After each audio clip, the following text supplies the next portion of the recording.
should be humble to be in the midst of the dignitaries of the dais, Professor F.P. Singh, Professor Jasminder Singh, Professor Rekha Saxena, and the Dean of Colleges, Professor Badrahman.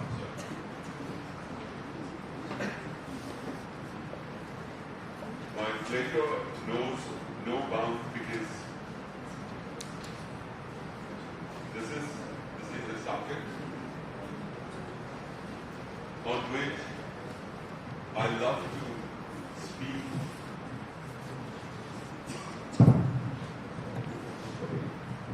This is a subject on which I love to speak in an interdisciplinary way, and therefore, while speaking on this subject today, I am also going to deconstruct the entire topic in such a manner that you would find flavor of neoclassical economics there, and of course, political science there. Now, if you start with democracy, and of course, all of us know the definition of democracy and what people have said on and off about democracy historically and of late, political leaders, thinkers. We have of course heard about of the people, by the people, and for the people. I would like to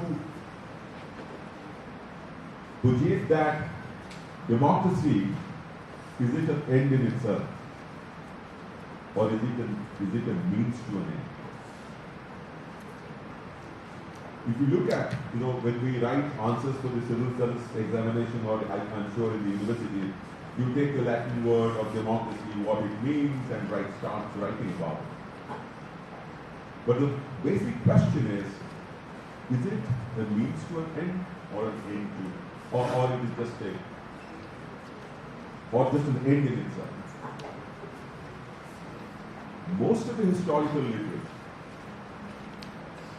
has talked about democracy being an end in itself. Democracy is celebrating freedom. Democracy is celebrating choice to individuals. But if you look at the economic sciences of a rational individual, atomistic individual, it also talks about choice. So democracy basically gives choice to people. To do what?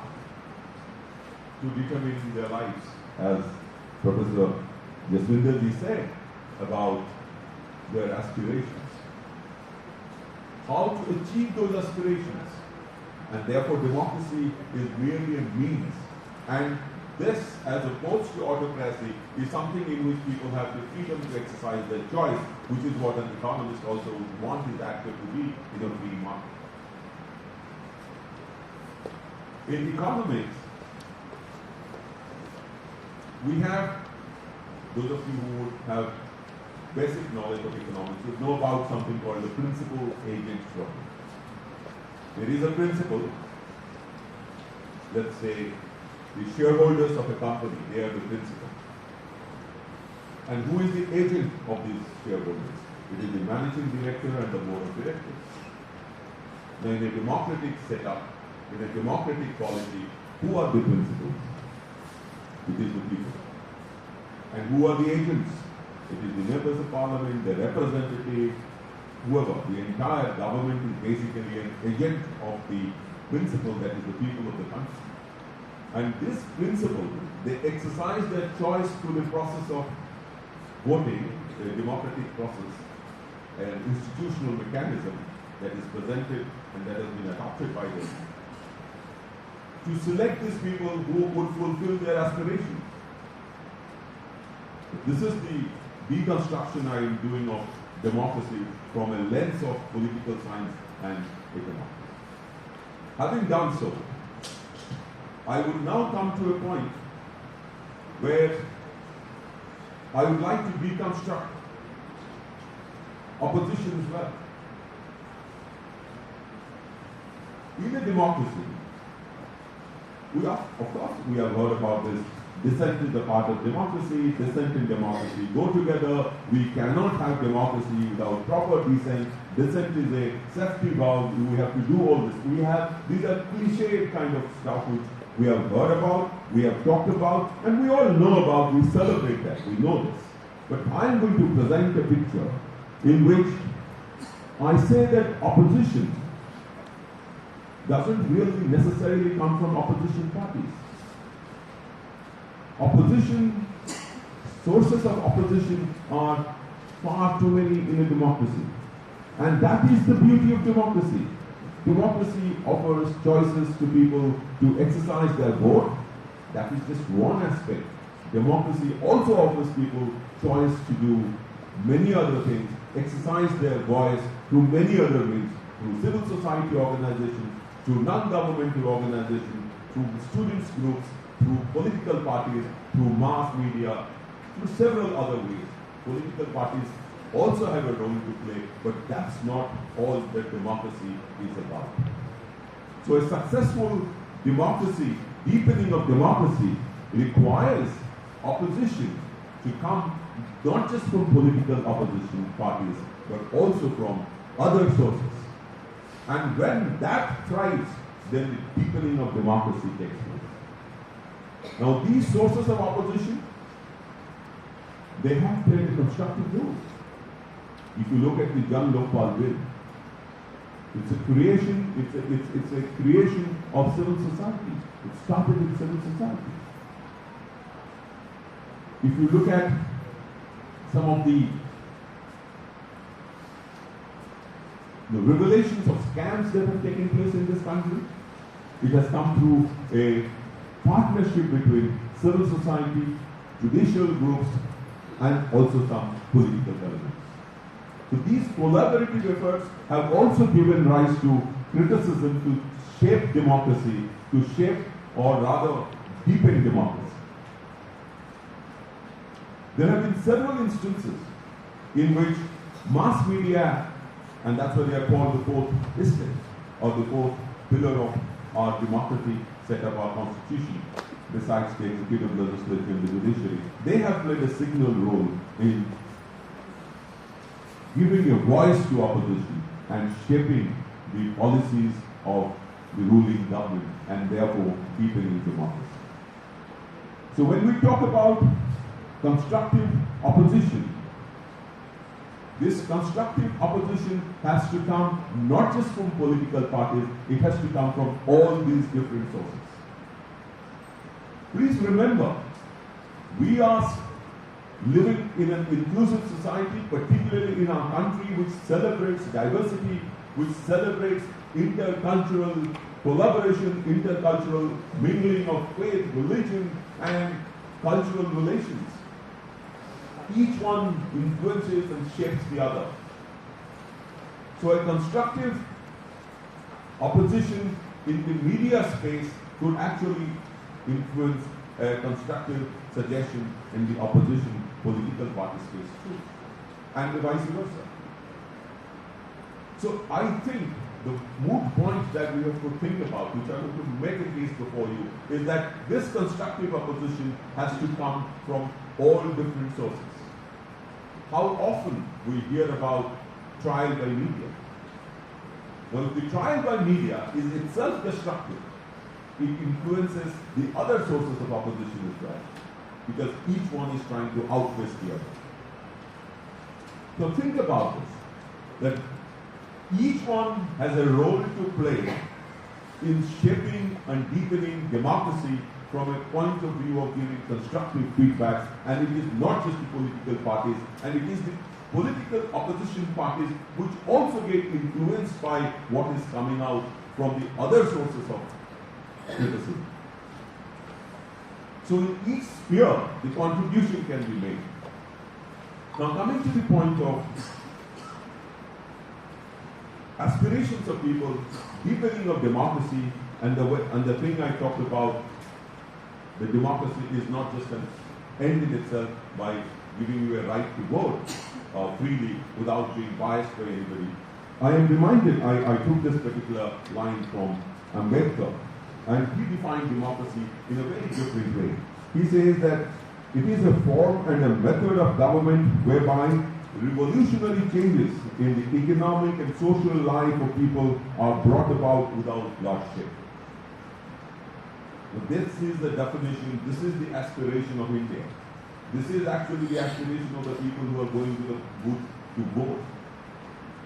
So when we say that this is the aspiration of the people, for the 37, 38 or 40% who vote a ruling party, there are 60% who are also electing and who are exercising their right to vote or exercising their franchise just to express their aspirations to which they have achieved.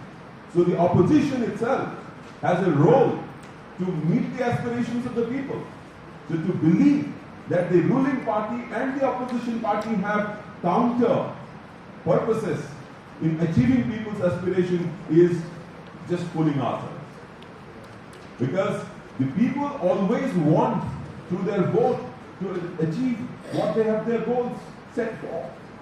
And both the ruling and the opposition party have to make effort to achieve this. And therefore, a constructive opposition is one which is geared towards meeting and achieving these aspirations of the people who have voted them. It is not just to oppose whatever the ruling party presents to the House or presents to the Parliament. It is not just for political parties, it also is true for the other sources that I talked about. That is, each one of the group is not just representing a particular group, but you have to also realize that that group which is also opposing has an aspiration.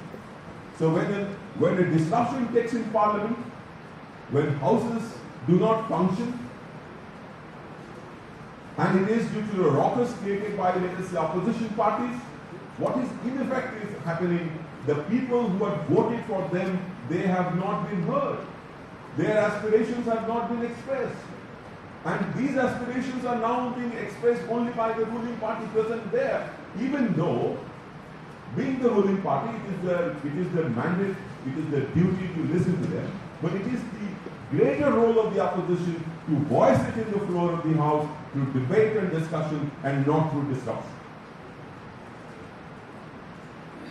The goals of both the parties are identical insofar as meeting the aspirations of people are concerned. So if you look at the Farm Bill, I'll talk about the Farm Bill. A very contentious bill. You know what happened in the Parliament? We had very unsavory incidents in the Parliament.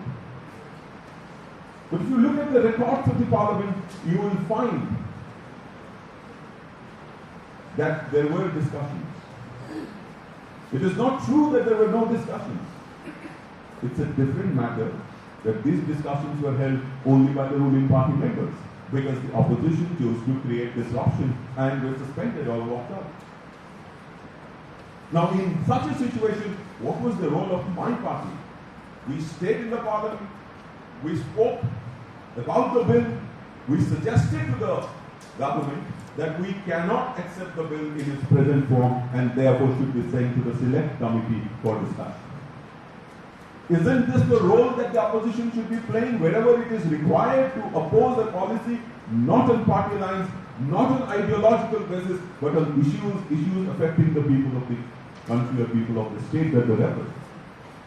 When there is a question of federalism, when there is a question of resource allocation between the center and the states, we speak in the parliament. We do oppose. We say that cess and surcharge should come into the divisible pool. We do say that the Orissa should be given a special focus state. Whenever there is a affront to the federalism, then we do voice our concern in the floor of the House.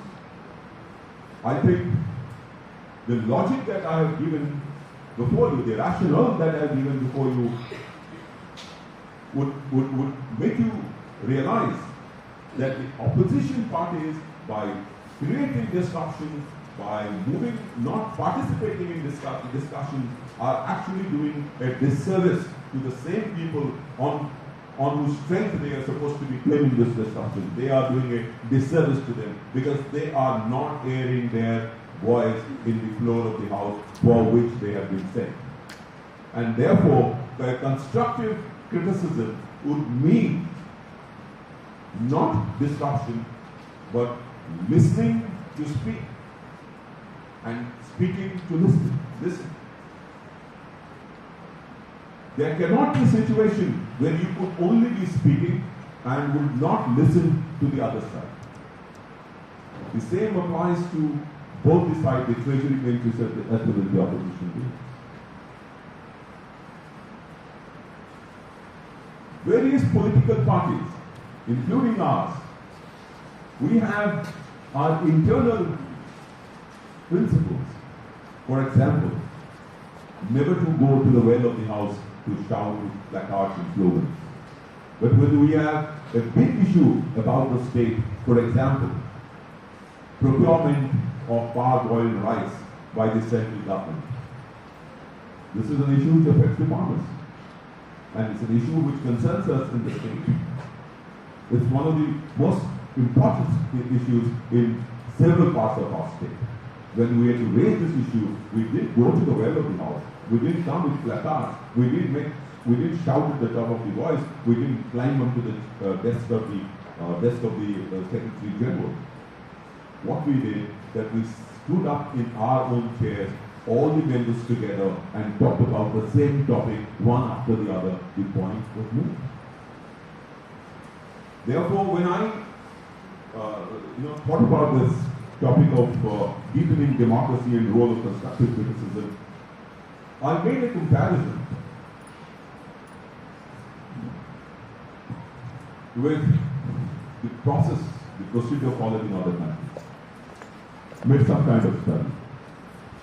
And as Professor Jaswinder Singh was saying, in the United Kingdom, as all you know, we have the established system of a shadow cabinet.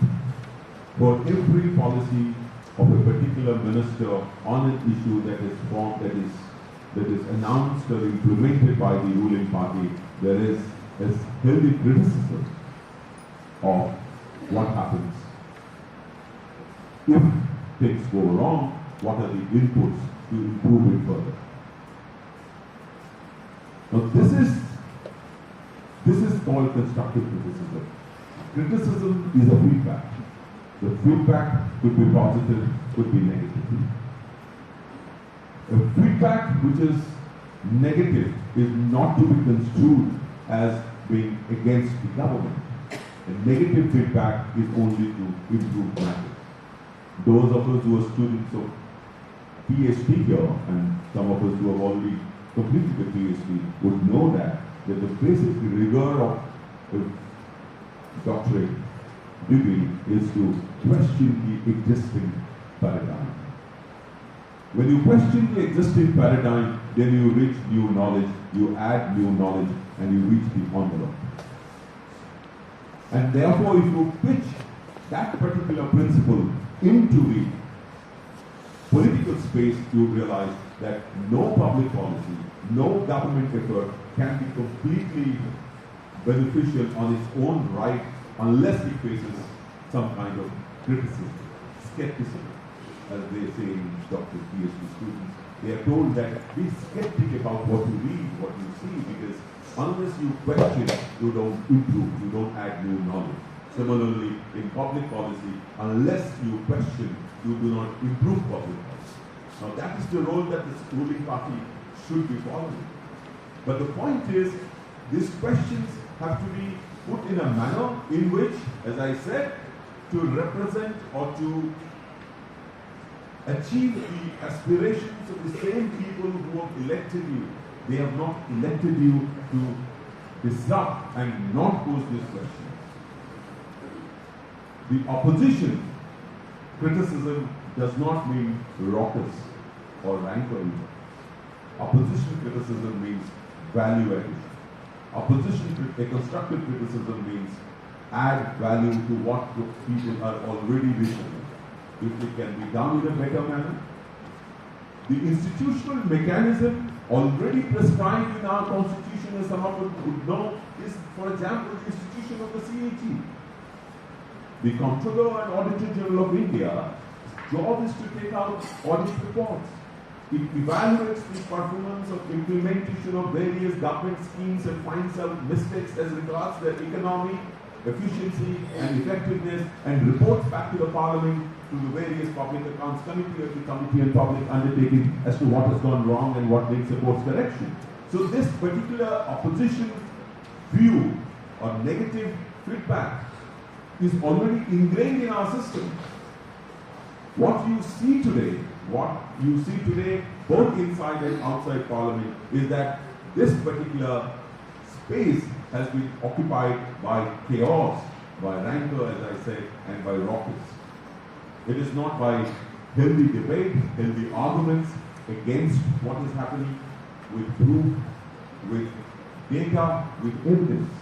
You must realize that with a literacy rate which is reaching about 73%, and in the latest census it might reach about 80%, gone are the days when people were not discerning enough not to know what's right and what's wrong. Debate and discussion has come to occupy central place in a democracy, and this is the time. Those who do not recognize this, those who refuse to recognize this, will perish. Because the people's expectation is that their voice, many times in my constituency, whenever I'm moving around, the people's expectation is that I just speak about it. Whether it is done by accepted by the government, whether it is achieved by them, is inconsequential. At least their voice should be heard. When your voice is not heard, because you are creating ruckus and shouting in the Parliament, then in the process what happens is their voice is not even heard. Forget about the response. So in the end, I would love to have a question from you later. I would make a case that for deepening democracy, which is only a means to achieve the end of public peace, public benefit, public goods, the constructive criticism has to come from several sectors, not just opposition parties, because each one shapes the other. This constructive criticism need not be a positive feedback. It can be a negative feedback. But as long as it voices the aspiration of the people whom they represent, which wants this negative feedback to be communicated, it will go a long way in deepening democracy. But if it ends in chaos, if it ends in disruption, then it is no good for democracy. Thank you so much.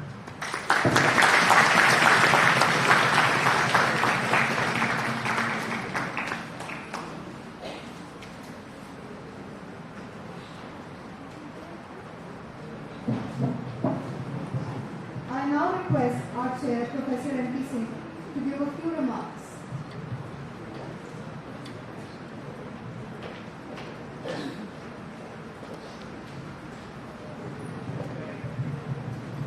We have listened to remarks by Mrs. Dr. Amar Patnaik, Professor Rekha Saxena, and it has been a very illuminating exposure. And democracy is increasingly being accepted as a valuable instrument of governance and public service. And now, the leader of the opposition gets paid. The leader of the opposition is as much a part of the government as the Prime Minister. And the leader of the opposition of the Lok Sabha since 1937 is paid from the treasury, public treasury, and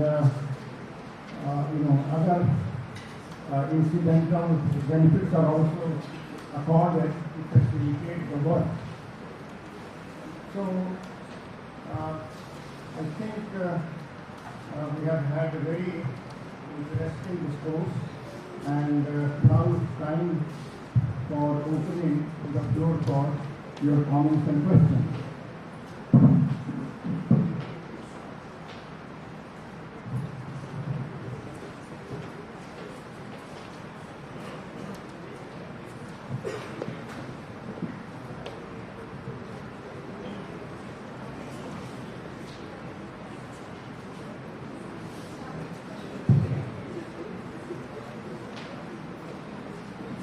I request you all to raise your hand if you have a question.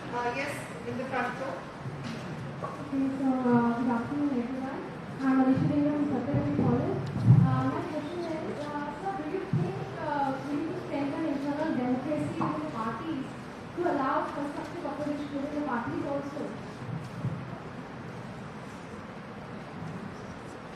Can you please repeat the question? So my question is, do you think we need to strengthen the internal democracy within the political parties to allow constructive opposition within the parties also? Very, yeah. So